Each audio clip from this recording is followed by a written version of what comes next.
जय हिंद दोस्तों, आप देख रहे हैं आपका अपना चैनल स्टडी टेक। जी हाँ। आज हम लेकर आए हैं Uttar Pradesh complete current affairs 2025-26। हाँ। जहां पढ़ाई होगी स्मार्ट तरीके से, ट्रिक्स के साथ, विजुअल्स के साथ और सिलेक्शन के पूरे दम के साथ। याद रखिए, मेहनत इतनी खामोशी से करो कि सफलता खुद शोर मचा दे। तो चलिए शुरू करते हैं उत्तर प्रदेश करंट अफेयर्स का ये पावरफुल मास्टर सेशन। और ये सेशन वाकई बहुत पावरफुल होने वाला है, क्योंकि देखिए, अगर आज से 10 या 15 साल पहले कोई आपसे कहता ना कि उत्तर प्रदेश में गन्ने और गेहूं वाले यूपी में वेनेडियम रेडॉक्स बैटरियां बनेंगी, तो आप क्या कहते? अरे, मैं तो बिल्कुल यकीन ही नहीं करता। हाँ, यूपी और वेनेडियम बैटरियां, ये तो वही तो। या फिर कोई कहता कि गाजियाबाद नगर निगम जो है वो इंटरनेशनल मार्केट में अपना ग्रीन बॉन्ड ट्रेड करेगा, लोग हंस देते। लेकिन आज ये कोई ख्याली पुलाव नहीं है, ये एकदम जमीनी हकीकत है। बिल्कुल सही कहा आपने। और इसीलिए ना, हमारा ये जो आज का डीप डाइव है, ये कोई साधारण सा सिर्फ रटने वाला डिस्कशन नहीं है। ये हमारा सिलेक्शन मिशन है। एकदम सही, रटना तो हमें है ही नहीं। हाँ, हम उन सारे जालों को, उन एग्जाम ट्रैप्स को आज डिकोड करेंगे जहां अक्सर एग्जामिनर सवालों को घुमाता है। तो सबसे पहले मेरी आप सबसे गुजारिश है कि अपने दिमाग का इमेजिनेशन मोड, जो आपका विजुअल मोड है ना, उसे ऑन कर लीजिए। बहुत जरूरी है ये। अपनी आंखें बंद करें और यूपी के उस विशाल नक्शे को अपने दिमाग में ले आएं। पूरब के बलिया से लेकर पश्चिम के शामली तक आज हम इसी नक्शे पर इन सारे बदलावों को विजुअलाइज करने वाले हैं। और इस पूरे बदलाव का इस पूरी कहानी का जो सबसे बड़ा इंजन है ना, वो है राज्य का पैसा, उसकी इकोनॉमी। पैसा बोलता है ना? बिल्कुल। किसी भी राज्य में नए प्रोजेक्ट्स या हाईटेक फैक्ट्रियां वो हवा में तो नहीं बन सकती जब तक आपकी तिजोरी में दम ना हो। और इसी ताकत को दिखाता है हमारा 2025-26 का ऐतिहासिक बजट आने वाले हैं। यूपी भारत का पहला ऐसा राज्य बन गया है जिसने $100 बिलियन के बजट का आंकड़ा पार कर लिया है। $100 बिलियन? जी हाँ। और सिर्फ इतना ही नहीं, और इसके साथ ही ना, विकास को और तेज करने के लिए 24,496.98 करोड़ रुपए का एक अनुपूरक बजट भी आ गया है। लेकिन जो चीज जो डेटा मुझे सबसे ज्यादा हैरान कर रहा है, वो है ग्रोथ रेट। जो स्टेट जीडीपी यानी एसजीडीपी वृद्धि दर है ना, वो 5.5% से उछलकर सीधे 8.9% हो गई है। और ये जो 8.9% है ना, ये सिर्फ एक नंबर नहीं है। अच्छा। हाँ, ये एक बहुत बड़ा इकोनॉमिक शिफ्ट है। राज्य का औद्योगिक उत्पादन हो या इंफ्रास्ट्रक्चर हो, सब बहुत तेजी से भाग रहा है। लेकिन एक और आंकड़ा है जो इस ग्रोथ रेट से भी ज्यादा इंपॉर्टेंट है। वो क्या है? 2022-23 की जो कैग सीएजी की रिपोर्ट आई है ना, उसमें ये साफ बताया गया है कि यूपी का राजस्व अधिशेष, जिसे हम रेवेन्यू सरप्लस कहते हैं, वो पूरे देश में सबसे ज्यादा है। यहीं पर मैं आपको थोड़ा रोकना चाहूंगा। हाँ, पूछिए। हम तो अक्सर न्यूज में यही सुनते हैं ना कि ज्यादातर राज्य कर्ज में डूबे हैं, उनका राजकोषीय घाटा चल रहा है। ये रेवेन्यू सरप्लस का क्या चक्कर है? इसका जमीनी एक आम स्टूडेंट कैसे समझे?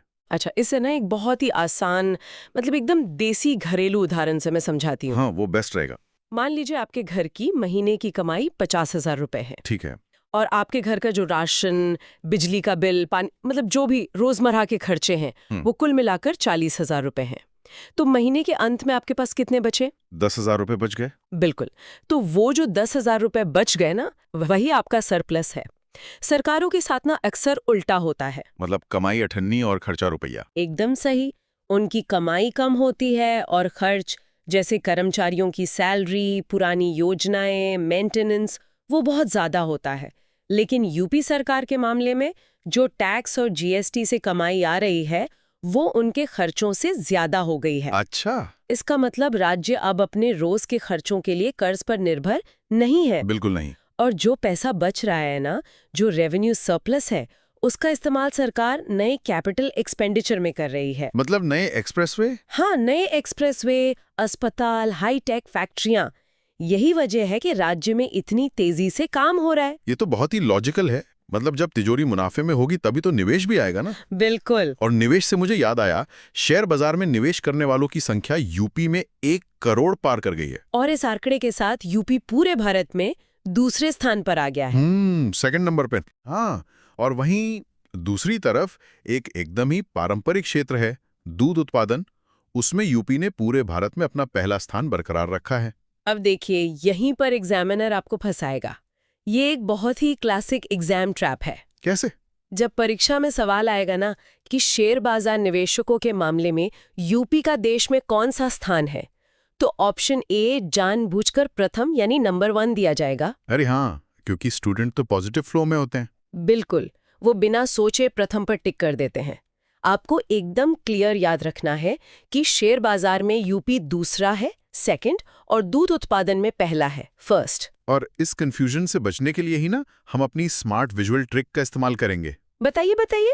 तो दोस्तों, इसे ऐसे याद रखो, यूपी के बजट ने 100 में से 100 अंक लिए और दूध पीकर शेयर बाजार में 8.9 की स्पीड से दौड़ लगाई। अरे वाले, तो बहुत बढ़िया ट्रिक है ना? देखिए कितना आसान है। 100 में से 100 अंक मतलब $100 बिलियन का बजट। दूध पीकर मतलब दूध उत्पादन में पहला स्थान, शेयर बाजार में मतलब निवेशकों में दूसरा स्थान, और 8.9 की स्पीड मतलब SGDP ग्रोथ 8.9%। एकदम छप जाएगा दिमाग में। बिल्कुल। जब आप ऐसे विजुअलाइज करते हैं ना, तो डेटा भूलने का सवाल ही नहीं उठता। यूपी एग्जाम जीतना है तो करंट अफेयर्स पर कमांड जरूरी है दोस्तों। सही बात है। अब क्योंकि हमारे पास रेवेन्यू सरप्लस है, $100 बिलियन का बजट है, तो ये पैसा जमीन पर कैसे उतर रहा है ये देखना भी तो जरूरी है ना? बिल्कुल जरूरी है। इंफ्रास्ट्रक्चर की बात करें तो हाँ, और इसी दिशा में गाजियाबाद नगर निगम ने एक बहुत बड़ा ऐतिहासिक कदम उठाया है। देश का पहला ग्रीन म्युनिसिपल बॉन्ड जारी किया है। देखिए, यहीं पर मुझे एक डाउट है। ये ग्रीन बॉन्ड वाला टर्म ना बहुत भारी लगता है सुनने में। बॉन्ड तो समझ आता है कि भाई नगर निगम मार्केट से पैसा उधार ले रहा है काम करने के लिए, लेकिन इसके आगे ये ग्रीन शब्द क्यों लगा दिया? क्या इस कागज का रंग हरा होता है? अरे नहीं, इसके रंग से कोई लेना देना नहीं है। अच्छा। ग्रीन बॉन्ड ना फाइनेंस की दुनिया का एक स्पेसिफिक टूल है। मतलब जब कोई नगर निगम एक साधारण बॉन्ड जारी करता है तो वो उस पैसे का कहीं भी इस्तेमाल कर सकता है, सड़क बनाने में या कर्मचारियों को बोनस देने में। हाँ, कहीं भी खर्च कर लो। लेकिन जब आप ग्रीन बॉन्ड जारी करते हैं ना, तो आप निवेशकों को ये कानूनी गारंटी देते हैं कि ये पैसा सिर्फ और सिर्फ पर्यावरण के अनुकूल मतलब इको फ्रेंडली प्रोजेक्ट्स में ही खर्च होगा। अच्छा, तो मतलब इस पैसे से कोई कंक्रीट का जंगल नहीं बनेगा, बल्कि सस्टेनेबल काम होंगे। एकदम सही पकड़े हैं। जैसे सीवेज ट्रीटमेंट प्लांट लगाना जिससे नदियों में गंदा पानी न जाए, छतों पर सोलर पैनल लगाना या सॉलिड वेस्ट मैनेजमेंट प्लांट बनाना। तो ग्लोबल इन्वेस्टर्स जो पर्यावरण की परवाह करते हैं वो इसमें पैसा लगाएंगे। बिल्कुल, गाजियाबाद ने ये बॉन्ड जारी करके उन इंटरनेशनल इन्वेस्टर्स के लिए दरवाजा खोल दिया है। अब यहाँ पर दोस्तों एक और एग्जाम ट्रैप अलर्ट है। हाँ, ये बहुत कॉमन है। अक्सर सवाल आता है कि देश का पहला ग्रीन म्युनिसिपल बॉन्ड किसने जारी किया, और ऑप्शंस में आपको नोएडा या लखनऊ सबसे ऊपर दिखेंगे। और लोग नोएडा टिक कर देते हैं। बिल्कुल, लोगों को लगता है कि ग्रीन और हाईटेक चीजें तो नोएडा में ही होंगी, पर याद रखिएगा इसका सही जवाब गाजियाबाद है। और गाजियाबाद से थोड़ा आगे बढ़े ना, तो वाराणसी में जो हो रहा है वो तो सीधा सीधा फ्यूचर की तस्वीर है। हाँ, वाराणसी का तो जवाब नहीं। वाराणसी में देश की पहली शहरी रोपवे परियोजना मतलब अर्बन रोपवे प्रोजेक्ट बन रहा है, और वो भी पब्लिक ट्रांसपोर्ट के लिए। और मैं बता दूं, ये प्रोजेक्ट मेरे नजरिए से अर्बन प्लानिंग का एक मास्टर स्ट्रोक है। लेकिन कैसे? मतलब हमने तो हमेशा यही देखा है ना कि रोपवे तो पहाड़ों पर टूरिस्ट्स के लिए होते हैं, जैसे मसूरी चले गए, शिमला चले गए। बनारस जैसे शहर में जहाँ इतनी करोड़ों की आबादी है, वहां ऐसे पब्लिक ट्रांसपोर्ट बनाना क्या प्रैक्टिकल है? मतलब क्या ये सिर्फ एक फैंसी दिखावटी प्रोजेक्ट तो नहीं है? ऊपरी तौर पे देखने में आपको ये फैंसी लग सकता है, लेकिन अगर आप बनारस के भूगोल को, उसकी ज्योग्राफी को समझेंगे ना, तो ये एक बहुत ही साइंटिफिक समाधान है। कैसे? देखिए, बनारस दुनिया के सबसे पुराने शहरों में से एक है। इसकी पहचान ही वो संकरी भूल भुलैया जैसी पुरानी गलियां हैं। वो तो हैं, वहाँ गाड़ी ले जाना मतलब महाभारत लड़ना। बिल्कुल, आज वहाँ लाखों गाड़ियां हैं, पर आप रातों रात उन गलियों को चौड़ा तो नहीं कर सकते, घर तो नहीं तोड़ सकते सबके। नहीं, वो तो संभव ही नहीं है। और ना ही आप हर जगह अंडरग्राउंड मेट्रो खोद सकते हैं, क्योंकि जमीन के नीचे भी जगह बहुत सीमित है और ऐतिहासिक धरोहरें हैं। मतलब सड़क पर भी जाम और सड़क के नीचे भी रास्ता नहीं। इसी को हम अर्बन प्लानिंग की भाषा में 2D ट्रैफिक प्रॉब्लम कहते हैं। अब इसका समाधान क्या है? इसका समाधान है 3D यानी हवा का रास्ता। अरे वाह, मतलब जमीन का ट्रैफिक छोड़कर सीधे हवा में। हाँ, रोपवे जमीन के इस भारी जाम से लोगों को उठाकर सीधे हवा के रास्ते उनके डेस्टिनेशन तक पहुंचाएगा। ये बनारस के भूगोल के हिसाब से सबसे बेस्ट और पोल्यूशन फ्री पब्लिक ट्रांसपोर्ट है। ये एक्सप्लेनेशन तो वाकई मतलब दिमाग की बत्ती जलाने वाला था। बनारस में हवा का रास्ता और गाजियाबाद में ग्रीन बॉन्ड। और इसके अलावा भी कई प्रथम प्रोजेक्ट्स हैं जो जमीन पर उतर रहे हैं। हाँ, जैसे लखीमपुर खीरी में बायोपॉलिमर संयंत्र का शिलान्यास हुआ है। बायोपॉलिमर मतलब प्लास्टिक का ऐसा विकल्प जो प्रकृति में आसानी से गल जाता है। प्रदूषण नहीं फैलाता। और ये गन्ने की खोई या मक्के के स्टार्च से बनता है। अब क्योंकि लखीमपुर खीरी यूपी का सबसे बड़ा गन्ना उत्पादक क्षेत्र है, तो वहाँ इस प्लांट का लगना बहुत लॉजिकल है। बिल्कुल। और इसके साथ ही गोमती नगर यूपी का पहला निजी मतलब प्राइवेट रेलवे स्टेशन बन गया है। जी। नोएडा में पहली टेम्पर्ड ग्लास फैक्ट्री खुल गई है। और एक बड़ा ही दिलचस्प प्रोजेक्ट है बुलंदशहर का, जहां दुनिया का पहला सिरेमिक कचरा पार्क बन रहा है, जिसे अनोखी दुनिया नाम दिया गया है। क्या बात है।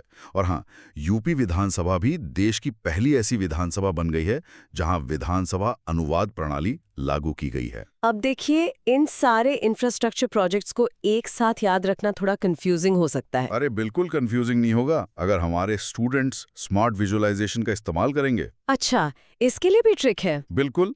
दोस्तों, एक तस्वीर दिमाग में बनाओ।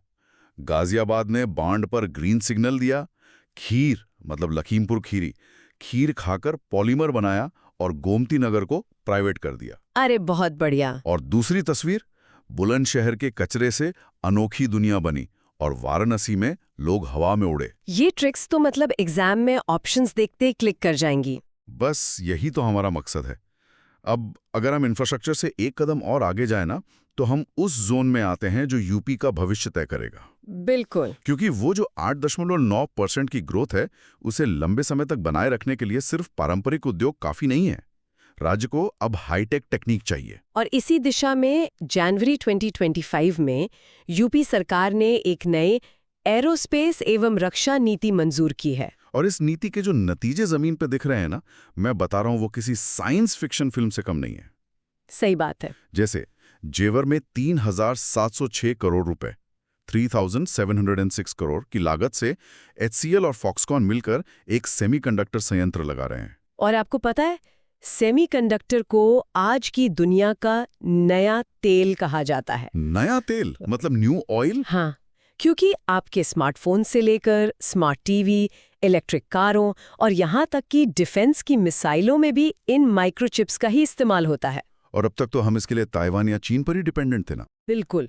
लेकिन अब जेवर में इस प्लांट के लगने का मतलब है कि यूपी ग्लोबल सप्लाई चेन का एक बहुत अहम हिस्सा बनने जा रहा है। ये सुनकर तो ऐसा लग रहा है जैसे हम गन्ने और गेहूं वाले यूपी से निकलकर सीधे मार्वल की वॉकांडा फिल्म में आ गए हैं। वॉकांडा, बिल्कुल सही तुलना की आपने। सेमीकंडक्टर और टाइटेनियम, ये ट्रांसफॉर्मेशन तो गजब है। और टाइटेनियम से याद आया, लखनऊ में विश्व का सबसे बड़ा एरोस्पेस ग्रेड टाइटेनियम संयंत्र बन रहा है। जी। और गौतम बुद्ध नगर में भारत की सबसे बड़ी ड्रोन निर्माण इकाई मतलब ड्रोन मैन्युफैक्चरिंग यूनिट बन रही है। टाइटेनियम धातु की खासियत पता है क्या है? क्या? ये स्टील जैसी मजबूत होती है, लेकिन वजन में उससे बहुत हल्की होती है। इसीलिए तो हवाई जहाजों के ढांचे या स्पेसक्राफ्ट में इसका इस्तेमाल होता है।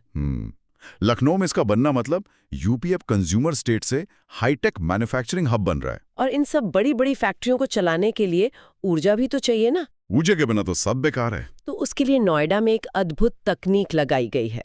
भारत की पहली 3 मेगावाट की वेनेडियम रिडॉक्स फ्लो बैटरी। अब यहाँ मुझे फिर एक डाउट है। बताइए। हम सब अपने फोन में या लैपटॉप में लिथियम आयन बैटरी इस्तेमाल करते हैं।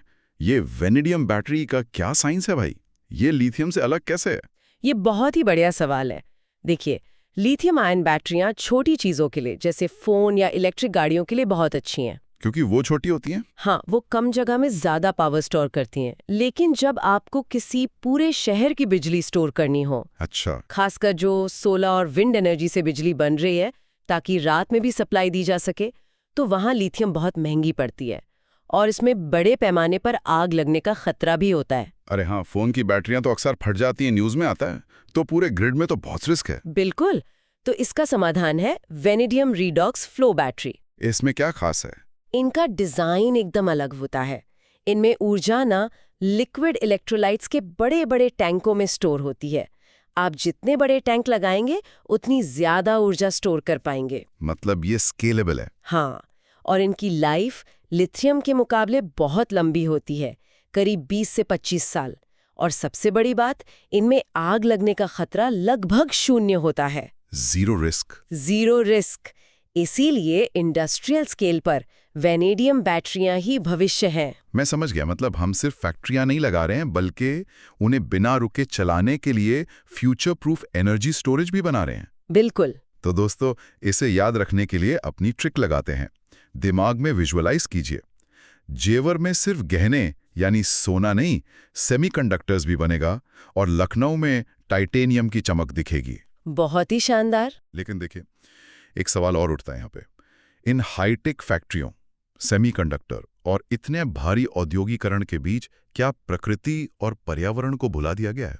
ऐसा सोचना बहुत ही स्वाभाविक है कि भाई इंडस्ट्री आ रही है तो जंगल कट रहे होंगे, लेकिन जो डेटा आ रहा है ना वो एकदम अलग ही तस्वीर दिखा रहा है। अच्छा। हाँ, प्रकृति के संतुलन पर पूरा फोकस है। हालिया सर्वे के अनुसार यूपी में गंगा डॉल्फिन की संख्या सबसे अधिक दर्ज की गई है, कुल 5,627। 6,327, ये तो बहुत अच्छी खबर है। और गोंडा के पार्वती अर्गा पक्षी अभयारण्य को इको सेंसिटिव जोन भी तो घोषित किया गया है ना? जी बिल्कुल। और इससे भी ज्यादा हैरान करने वाली खबर पीलीभीत टाइगर रिजर्व से आई है। वो सांप वाली? हाँ, वहां पूरे 79 साल बाद एक बेहद दुर्लभ रेड कोरल कुकरी सांप दिखाई दिया है। 79 साल? मतलब 79 ईयर्स बाद? इसका मतलब तो ये है कि ये प्रजाति वहां लगभग विलुप्त ही मान ली गई थी। बिल्कुल, जो अब जाकर वापस स्पॉट हुई है। और पर्यावरण की शिक्षा को तो एक नए लेवल पर ले जाया जा रहा है। वो कैसे? भारत का पहला वन विश्वविद्यालय यानी फर्स्ट फॉरेस्ट यूनिवर्सिटी गोरखपुर में स्थापित होने जा रहा है। वन विश्वविद्यालय? मतलब वहां सिर्फ पेड़ लगाने की पढ़ाई होगी क्या? अरे नहीं नहीं, ये आम यूनिवर्सिटी से बहुत अलग होगा। यहाँ forest economics, climate change mitigation और वाइल्ड लाइफ मैनेजमेंट की एकदम साइंटिफिक स्टडी की जाएगी। क्या बात है। और मुझे लगता है इन सब अच्छे प्रयासों का ही नतीजा है कि राज्य को राष्ट्रीय स्तर पर इतने बड़े सम्मान मिल रहे हैं। बिल्कुल, अवार्ड्स तो कई सारे मिले हैं। जैसे महाकुंभ 2025 की थीम वाली यूपी की जो गणतंत्र दिवस की झांकी थी ना, उसे सर्वश्रेष्ठ पुरस्कार मिला है। निखिल सिंघल को यूपी अनमोल रत्न पुरस्कार से नवाजा गया है। और विश्व पुलिस खेलों में यूपी पुलिस ने तो रिकॉर्ड 95 पदक, मतलब 95 मेडल्स जीत लिए। ये तो गर्व की बात है। लेकिन इन अवार्ड्स की लिस्ट में एक ऐसा अवार्ड है जिसने मुझे सच में सबसे ज्यादा सोचने पर मजबूर कर दिया। ऐसा कौन सा अवार्ड है? देश भर में 6ठा राष्ट्रीय जल पुरस्कार घोषित हुआ और इसमें पूरे भारत में, मतलब पूरे इंडिया में फर्स्ट रैंक किसे मिली? मिर्जापुर जिले को। हाँ, मिर्जापुर को। अब आप देखिए, मिर्जापुर का नाम सुनते दिमाग में क्या आता है? सीधी वो पॉप कल्चर, वेब सीरीज वाले कट्टे और सूखी पथरीली जमीन। बिल्कुल, कालीन भैया याद आ जाते हैं सबको। वही तो। ऐसे क्षेत्र को जल संरक्षण यानी वाटर कंजर्वेशन में पूरे देश में नंबर 1 कैसे मिल गया? ये तो एकदम शॉकिंग कॉन्ट्रास्ट है। ये कॉन्ट्रास्ट आपको इसलिए लग रहा है ना क्योंकि हम लोग सिनेमा वाली इमेज को ही असली सच मान लेते हैं। तो असली सच क्या है? अगर हम मिर्जापुर के भूगोल को समझें तो ये विंध्य पर्वत श्रेणी का हिस्सा है। यहाँ की जमीन पथरीली है, ये सच है। और यहाँ पानी की भारी किल्लत रहती थी क्योंकि बारिश का पानी पथरीली जमीन पर रुकता ही नहीं था। हाँ, वो तो बह जाएगा तुरंत। तो वहाँ के प्रशासन और आम लोगों ने मिलकर क्या किया? उन्होंने एक बहुत बड़ा जल प्रबंधन अभियान चलाया। अच्छा। पूरे इलाके में छोटे छोटे चेक डैम्स की एक पूरी सीरीज बना दी जी। जो सूखे तालाब थे उन्हें गहरा किया और रेन वाटर हार्वेस्टिंग का एक बड़ा नेटवर्क तैयार कर दिया। तो उससे क्या फायदा हुआ? फायदा ये हुआ कि जो बारिश का पानी पहले बह के वेस्ट हो जाता था वो अब उन डैम्स और तालाबों में रुकने लगा और धीरे धीरे वो पानी जमीन के अंदर रिसने लगा। अच्छा। जिससे ग्राउंड वाटर रिचार्ज हो गया। बिल्कुल। पूरे इलाके का वाटर टेबल ऊपर आ गया और इसी जमीनी काम ने मिर्जापुर को पूरे देश में नंबर 1 बनाया है। कट्टों ने नहीं, पानी ने। ये वाकई एक असली भोकाल है, पानी बचाने का भोकाल। एकदम सही। और इसे याद रखने के लिए हम अपनी ट्रिक का इस्तेमाल करेंगे दोस्तों।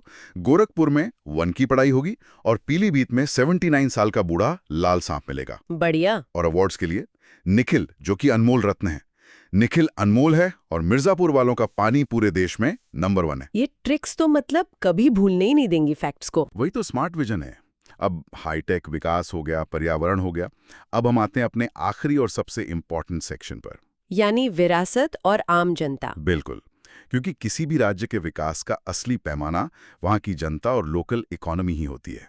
और इसी लोकल इकोनॉमी को मजबूत करने का एक बहुत पावरफुल टूल है जीआई टैग्स, यानी ज्योग्राफिकल इंडिकेशन। हाँ, इस बार तो कई सारे जीआई टैग्स मिले हैं यूपी को। जी, बनारस को बनारसी तबला, शहनाई और भरवा मिर्च के लिए जीआई टैग मिला है। और मेरठ को अपनी गजक, रेवड़ी और पारंपरिक बिगुल के लिए, वहीं मथुरा को पारंपरिक जरी पोशाक के लिए जीआई टैग मिला है। पता है, जीआई टैग मिलने का मतलब सिर्फ एक सर्टिफिकेट मिलना नहीं होता। तो और क्या होता है? ये कानूनी रूप से प्रमाणित करता है कि कोई प्रोडक्ट उसी खास ज्योग्राफिकल एरिया में उसी पारंपरिक तरीके से बना है।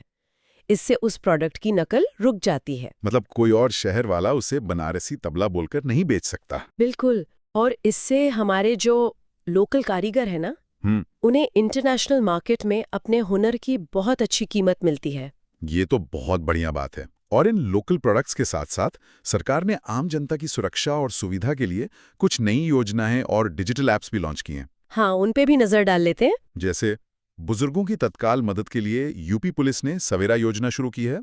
समाज के सबसे निचले तबके के लिए डॉक्टर BR अम्बेडकर के नाम पर शून्य गरीबी योजना लाई गई है। और एक नया नियम भी तो आ रहा है। हाँ, 1 सितंबर 2025 से एक बेहद कड़ा नियम लागू होने जा रहा है। No helmet no fuel. मतलब अगर आप बिना हेलमेट के पेट्रोल पंप पर गए तो आपको पेट्रोल नहीं मिलेगा। ये तो रोड सेफ्टी के लिए बहुत जरूरी कदम है। बिल्कुल। लेकिन देखिए, इन योजनाओं में ना जो चीज सबसे ज्यादा कंफ्यूज करती है स्टूडेंट्स को, वो है ये नए डिजिटल ऐप्स के नाम। जैसे रुदौली अयोध्या से एक ऐप लागू किया गया है जिसका नाम है यक्ष, YAKSH, यक्ष ऐप। अब यक्ष नाम सुनते ही हमारे दिमाग में क्या आता है? महाभारत के उस यक्ष की छवि जिसने युधिष्ठिर से धर्म के सवाल पूछे थे। क्या एग्जाम में इस नाम को लेके कोई बड़ा एग्जाम ट्रैप बन सकता है? अरे आपने बिल्कुल सही नस पकड़ी है यहाँ पे। हाँ। ये एक बहुत ही क्लासिक, मतलब एकदम खतरनाक ट्रैप है। वो कैसे? एग्जामिनर जब यक्ष ऐप पर सवाल बनाएगा ना, हाँ। तो ऑप्शंस में सबसे ऊपर क्या रखेगा? पौराणिक कथाओं का डिजिटल संकलन, हाँ। या धार्मिक पर्यटन, हाँ। या पर्यावरण संरक्षण। और स्टूडेंट नाम सुनकर सीधे पौराणिक कथा पर टिक कर देगा। बिल्कुल, वो इसी तरफ आकर्षित होंगे। हाँ। लेकिन आपको एकदम स्पष्ट याद रखना है कि यक्ष ऐप यूपी पुलिस द्वारा बनाया गया है। पुलिस ने बनाया है? हाँ, और इसका मुख्य काम है अपराधियों की डिजिटल निगरानी, मतलब डिजिटल सर्वेलांस ऑफ क्रिमिनल्स। ये ट्रैकिंग सिस्टम का हिस्सा है, माइथोलॉजी का नहीं। ओहो, मतलब अब अपराधी यक्ष के सवालों से नहीं बल्कि यक्ष ऐप की सर्वेलांस से बचेंगे। वाह, ये तो बहुत ही सॉलिड वार्निंग है। एकदम। और इसी तरह एक राइज ऐप भी लाया गया है। राइज ऐप जो बच्चों के टीकाकरण का पूरा रिकॉर्ड रखने और उसकी निगरानी के लिए है। जी। तो चलिए इन आखिरी फैक्ट्स को भी अपनी स्मार्ट विजुअल ट्रिक में बांध लेते हैं। जीआई टैग्स के लिए याद रखें, मेरठ में गजक खाकर बिगुल बजाओ और मथुरा में जरी के कपड़े पहनो। बहुत अच्छे। और योजनाओं के लिए हमारी मास्टर ट्रिक है पुलिस सवेरे, मतलब सवेरा योजना, सवेरे उठकर यक्ष ऐप से अपराधियों को पकड़ेगी और कुंभवाणी रेडियो पर सुनेगी। ये ट्रिक्स तो बहुत ही फनी और विजुअल है। दोस्तों याद रखिए, सिर्फ रिवीजन से काम नहीं चलेगा, स्मार्ट रिवीजन करना होगा। जब आप इन फनी ट्रिक्स के साथ चीजों को विजुलाइज करते हैं ना, तो एग्जाम हॉल में ऑप्शंस देखते ही सही उत्तर तुरंत आपके दिमाग में क्लिक कर जाता है। बिल्कुल सही कहा आपने। और देखिए, आपकी बात जो सामने आती है वो है उत्तर प्रदेश का अपना पहला आर्थिक सर्वेक्षण पेश करना और $1 ट्रिलियन की अर्थव्यवस्था बनने का जो लक्ष्य है। मतलब $1 ट्रिलियन सुनने में बहुत भारी भरकम लगता है ना? बिल्कुल लगता है। क्या ये सिर्फ कागजों पर है? एक कृषि प्रधान राज्य अचानक से $1 ट्रिलियन के क्लब में कैसे शामिल हो सकता है? ये एक बहुत ही वाजिब सवाल है। देखिए, $1 ट्रिलियन रातों रात हासिल होने वाला कोई जादुई आंकड़ा तो है नहीं। हाँ, वो तो है। तो जब कोई राज्य अपना पहला आर्थिक सर्वेक्षण पेश करता है तो उसका सीधा सा मतलब है कि वो अब हवा में तीर नहीं चला रहा, वो बकायदा डेटा के आधार पर काम कर रहा है। अच्छा, तो मतलब पूरी प्लानिंग के साथ? बिल्कुल।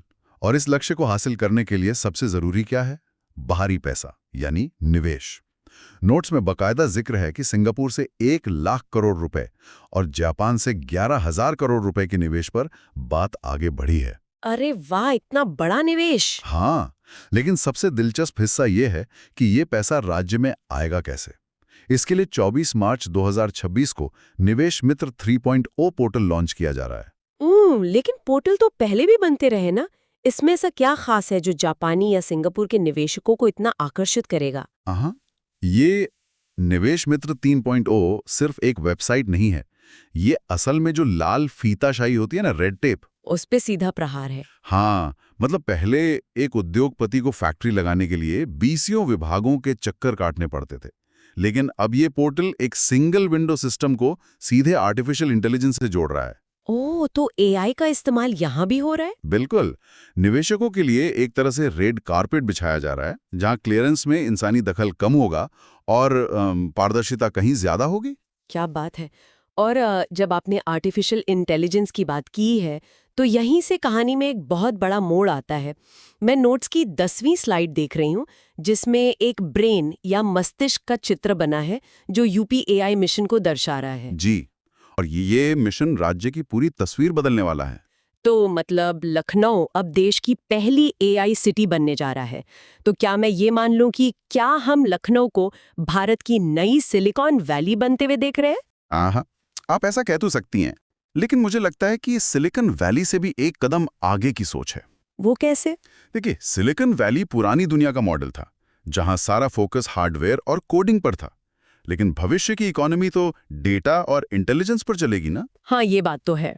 तो लखनऊ को सिर्फ एक टेक पार्क नहीं, बल्कि एक पूरे एआई इकोसिस्टम के रूप में विकसित किया जा रहा है। और इसका सबसे बड़ा प्रमाण है प्रोजेक्ट प्रवीण। प्रोजेक्ट प्रवीण, ये क्या है? सरकार सिर्फ विदेशी कंपनियों को नहीं बुला रही है, वो बकायदा कक्षा 9वीं से 12 तक के छात्रों के लिए एआई फॉर ऑल पाठ्यक्रम शुरू कर रही है। एक सेकंड, 9वीं क्लास के बच्चे एआई पढ़ेंगे? हाँ, बिल्कुल। ये तो बहुत ही क्रांतिकारी कदम है। मतलब हमारे समय में तो 9वीं में बेसिक कंप्यूटर ही बड़ी बात होती थी। सही कहा। अब सोचिए, जो बच्चा 9वीं कक्षा में ही मशीन लर्निंग और रोबोटिक्स के बेसिक समझ लेगा, वो 10 साल बाद किस स्तर का इनोवेटर बनेगा। बिल्कुल, वो तो पूरी तरह से फ्यूचर रेडी होगा। हाँ, और इस एआई का व्यावहारिक इस्तेमाल भी शुरू हो चुका है। ग्रेटर नोएडा के जिम्स में GIMS अस्पताल में देश का पहला सरकारी एआई क्लिनिक स्थापित किया गया है। अरे वाह, सरकारी अस्पताल में एआई क्लिनिक। जी हाँ, वहाँ बीमारियों का डायग्नोसिस इंसानी डॉक्टरों के साथ साथ एआई की मदद से किया जा रहा है। इसको याद रखने के लिए नोट्स में एक बहुत ही फनी ट्रिक दी गई है। मतलब मैं पढ़ती हूँ इसे।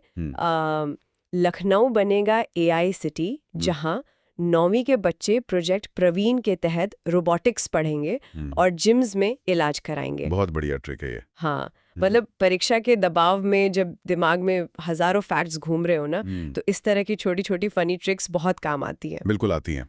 और जब हम तकनीक और इनोवेशन की बात कर ही रहे हैं, तो हमारे IIT को कैसे भूल सकते हैं। हाँ, उनका योगदान तो हमेशा रहता है। वॉट? ये किस काम आएगा? ये दुर्गम इलाकों में रक्षा बलों के लिए काम आ सकता है, लेकिन इससे भी बड़ी बात एक और है।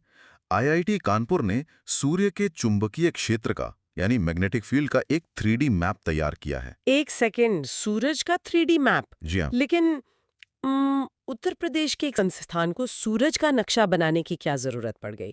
मतलब इसका हमारे रोजमर्रा के जीवन से क्या लेना देना है? इसका हमारी जिंदगी से बहुत सीधा असर है। आपने स्पेस वेदर या अंतरिक्ष के मौसम के बारे में तो सुना होगा। हाँ, थोड़ा बहुत सुना है। तो सूरज पर जो विस्फोट होते हैं, जिन्हें सोलर फ्लेयर्स कहते हैं, वो सीधा पृथ्वी की तरफ आते हैं।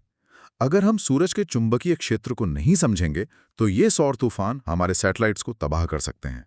ओहो, और आजकल तो हमारा सब कुछ सैटेलाइट पर ही टिका है। बिल्कुल, हमारा GPS, हमारा इंटरनेट, मोबाइल नेटवर्क सब कुछ सैटेलाइट्स पर निर्भर है। तो IIT कानपुर का ये 3D मैप अंतरिक्ष वैज्ञानिकों को पहले से चेतावनी देने में मदद करेगा। अच्छा, ताकि सैटेलाइट्स को सेफ मोड में डाला जा सके। बिल्कुल सही पकड़ा आपने। वाह, ये तो सच में वैश्विक स्तर का इनोवेशन है। और शायद पर्यावरण और किसानों के लिए भी कुछ ऐसा ही काम हो रहा है।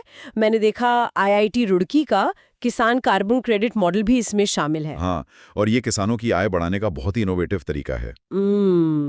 ये कार्बन क्रेडिट कैसे काम करता है, थोड़ा समझाएंगे? इसे आप ऐसे समझिए, जैसे आपको फ्लाइट में यात्रा करने पर फ्रीक्वेंट फ्लायर माइल्स मिलते हैं ना। हाँ। तो अगर किसान ऐसे पेड़ लगाते हैं या ऐसी खेती करते हैं जो वातावरण से कार्बन सोखती है, तो उन्हें इसके बदले कार्बन क्रेडिट मिलेंगे। और फिर इन क्रेडिट्स का वो क्या करेंगे? इन क्रेडिट्स को वो अंतर्राष्ट्रीय बाजार में उन बड़ी कंपनियों को बेच सकते हैं जो प्रदूषण फैला रही हैं।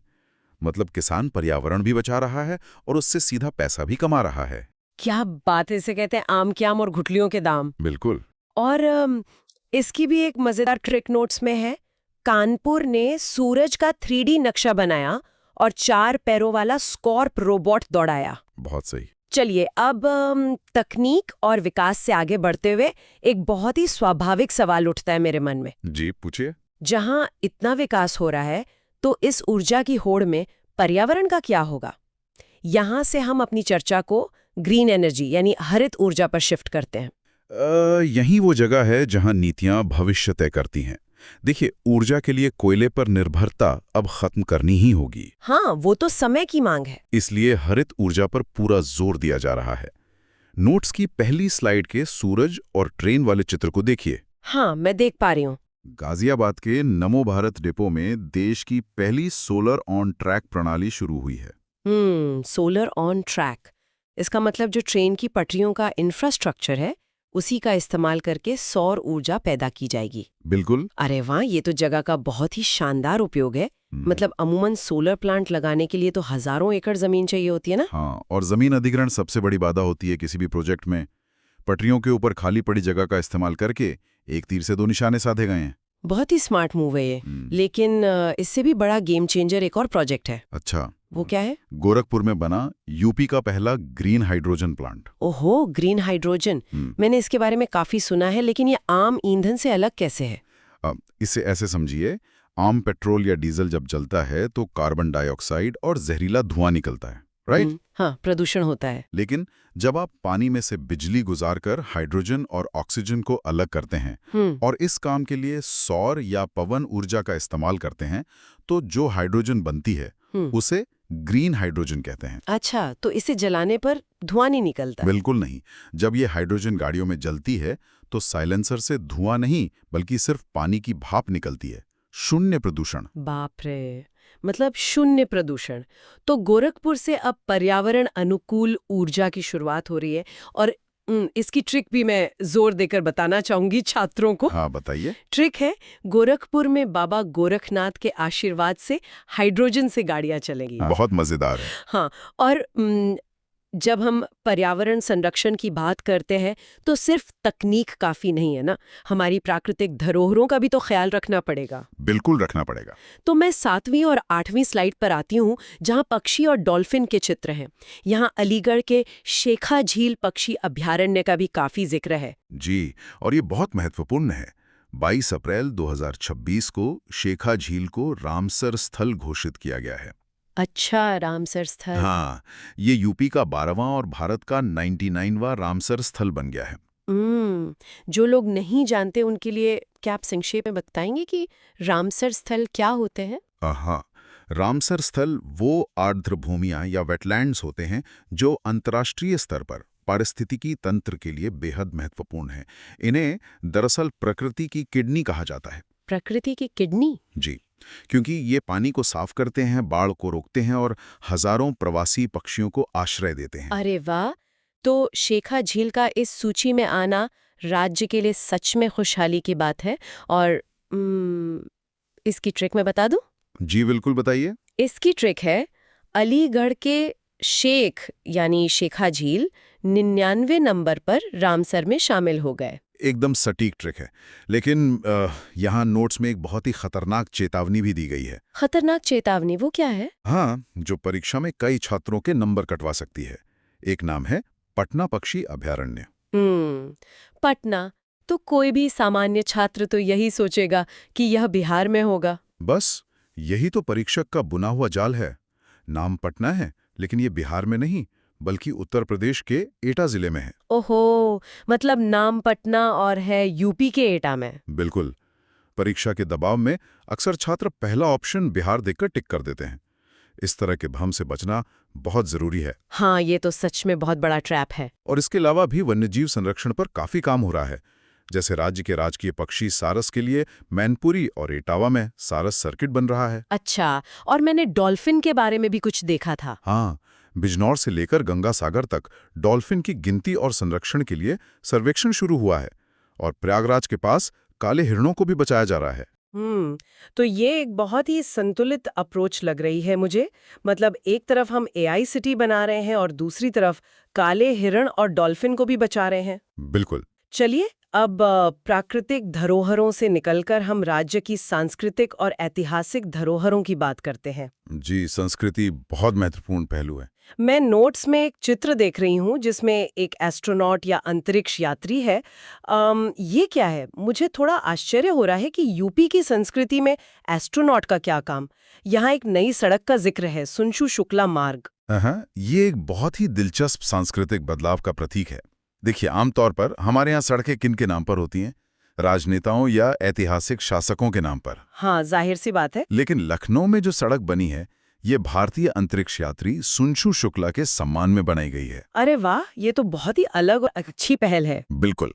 ये एक स्पष्ट संदेश है कि राज्य अब विज्ञान और अंतरिक्ष अन्वेषण को भी अपना नया हीरो मान रहा है। सच में ये युवाओं के लिए एक बहुत बड़ा प्रेरणा स्रोत है। और इसके साथ ही मैंने देखा कि यूपी का प्रशासनिक नक्शा भी बदल रहा है। जी हाँ, राज्य में अब 76 जिले हो गए हैं। अच्छा, नया जिला कौन सा है? नया जिला है कल्याण सिंह नगर, जो अलीगढ़ और बुलंदशहर के कुछ हिस्सों को मिलाकर बनाया गया है। और सिर्फ जिले ही नहीं, शहरों के नाम भी बदल रहे हैं। जैसे कि शाहजहांपुर के जलालाबाद का नाम बदलकर अब परशुरामपुरी कर दिया गया है। तो इसकी ट्रिक तो मुझे पढ़ते ही हंसी आ गई थी। मतलब ट्रिक है, जलालाबाद के जलवे खत्म, अब परशुराम जी की पूरी चलेगी और यूपी में 76वां कल्याण होगा। हाँ, ट्रिक्स काफी मजेदार हैं। और जब जड़ों की ओर लौटने की बात हो रही है तो अयोध्या का जिक्र आना तो लाजमी है। बिल्कुल, अयोध्या के बिना तो बात पूरी नहीं होगी। अयोध्या आज सिर्फ एक तीर्थ स्थल नहीं रहा है, ये वैश्विक सांस्कृतिक पर्यटन का एक ऐसा महाकेंद्र बन रहा है जो शायद दुनिया ने पहले कभी नहीं देखा होगा। हाँ, मैंने नोट्स में पढ़ा कि वहाँ दुनिया का पहला रामायण मोम संग्रहालय यानी वैक्स म्यूजियम बन रहा है। जी बिल्कुल। लेकिन वैक्स म्यूजियम सुनते ही तो दिमाग में सीधा लंदन का मैडम तुसाद आता है ना, जहाँ फिल्मी सितारों या क्रिकेटर्स की मूर्तियां होती हैं। अयोध्या में इसका क्या काम? यही तो नजरिया बदलने वाली बात है।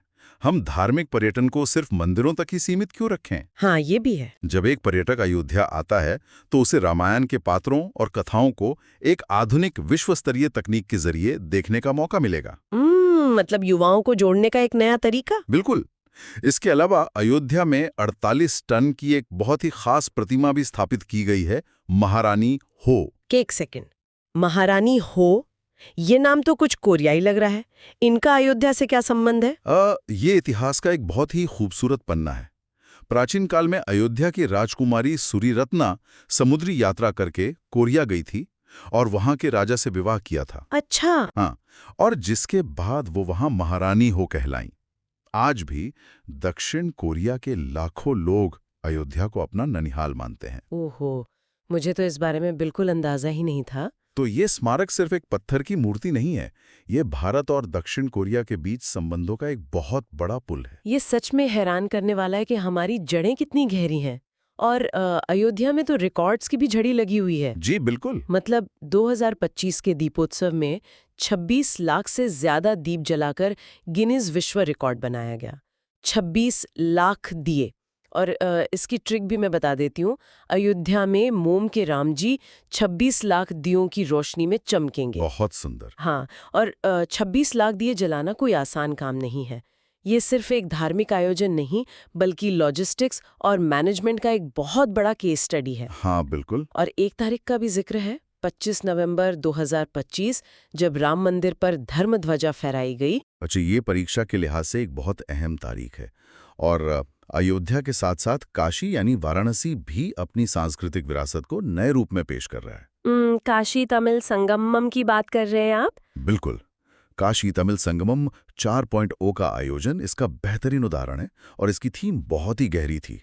थनेटर्स लर्न तमिल। थेनेटर्स लर्न तमिल, इसका क्या मतलब हुआ?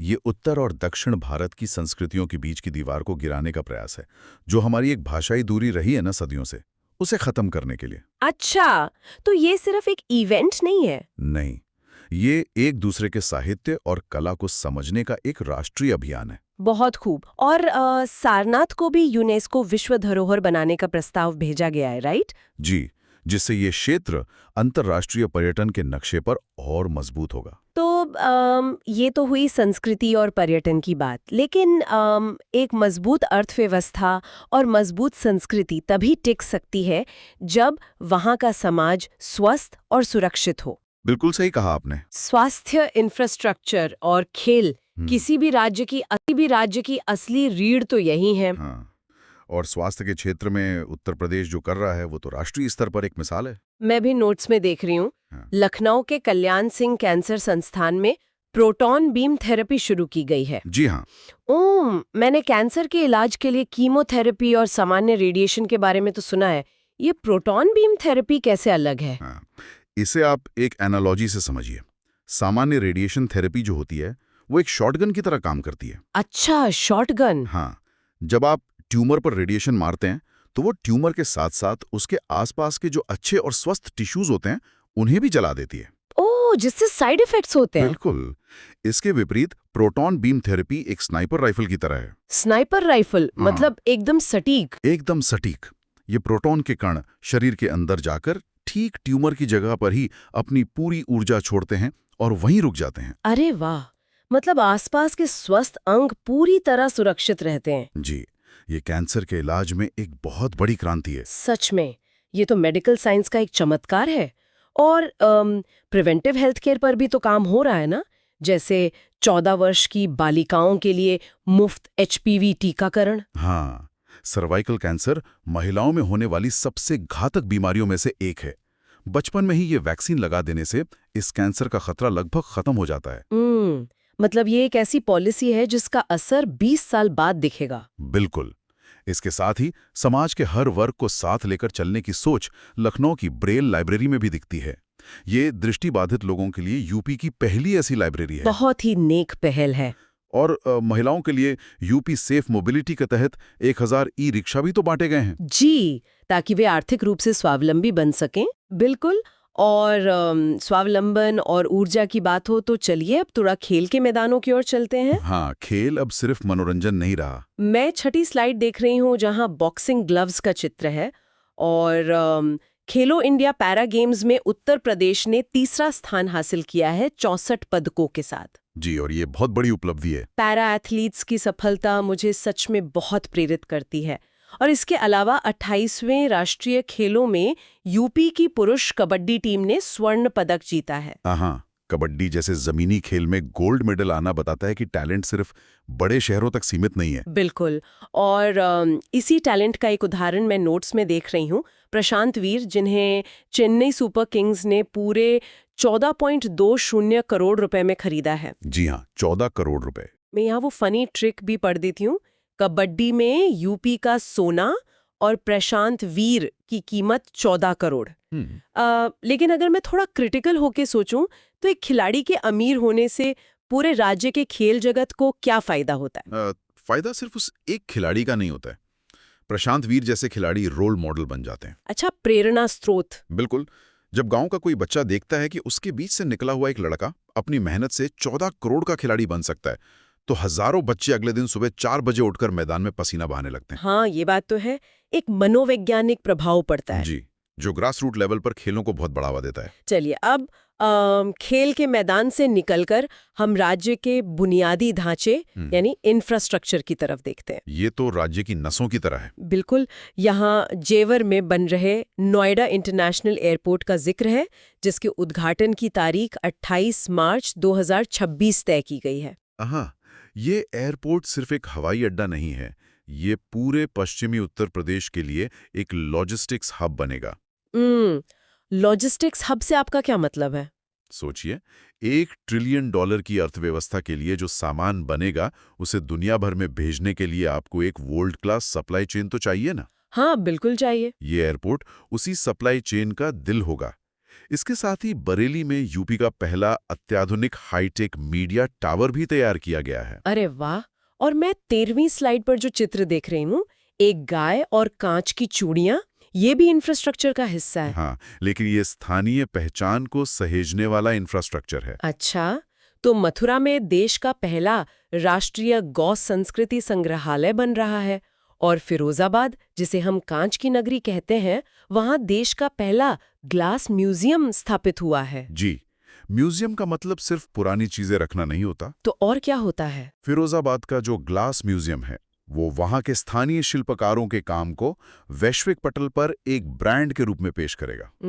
तो इसकी भी एक मजेदार ट्रिक है। मथुरा में गाय का म्यूजियम और फिरोजाबाद में कांच का म्यूजियम चमकेगा। बिल्कुल सही। तो दोस्तों, हमने इकोनॉमी से लेकर एआई, पर्यावरण, स्वास्थ्य, खेल और संस्कृति तक हर पहलू को बहुत गहराई से समझ लिया है।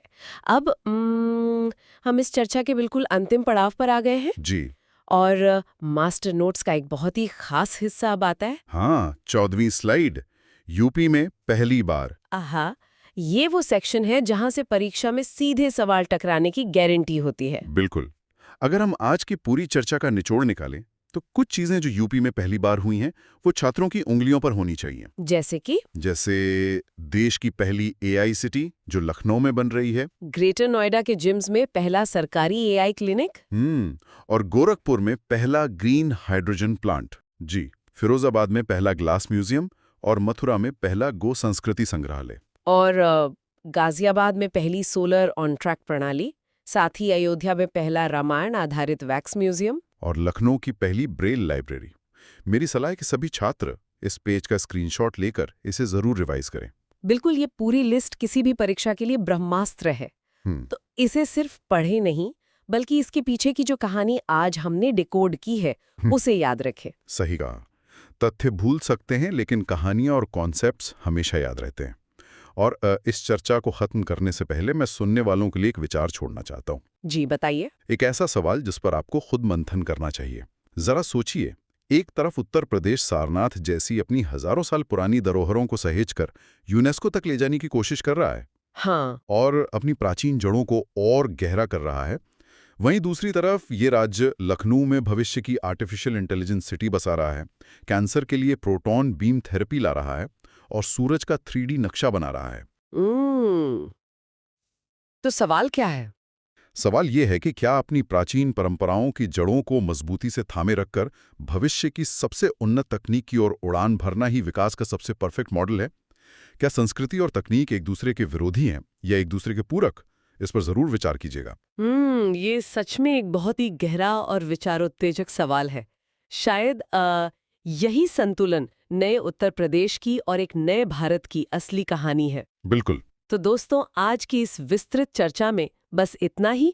ऐसे ही बेहतरीन और ज्ञानवर्धक वीडियो और मास्टर नोट्स के लिए स्टडी टेक यूट्यूब चैनल को सब्सक्राइब करें और इस वीडियो को लाइक और शेयर करना बिल्कुल न भूलें। जी, सभी छात्रों को ऑल द बेस्ट। आपकी सभी आगामी परीक्षाओं के लिए हमारी तरफ से ढेरों शुभकामनाएं।